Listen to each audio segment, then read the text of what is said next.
Coach Chito Victolero ng Magnolia, inamin kung bakit mas pinili nila maging import sa 48th season ng PBA Commissioner's Cup si Tyler Bey.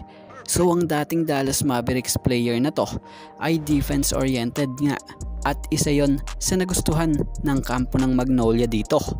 So ayon kay Coach Chito Victolero, bagay nga ito sa kanila. He can play either shooting guard o small forward and he has an inside-outside game. Ayon nga po sa nasabing head coach ng Magnolia. So sa mga hindi familiar kay Tyler Bey, may taas itong 6'7".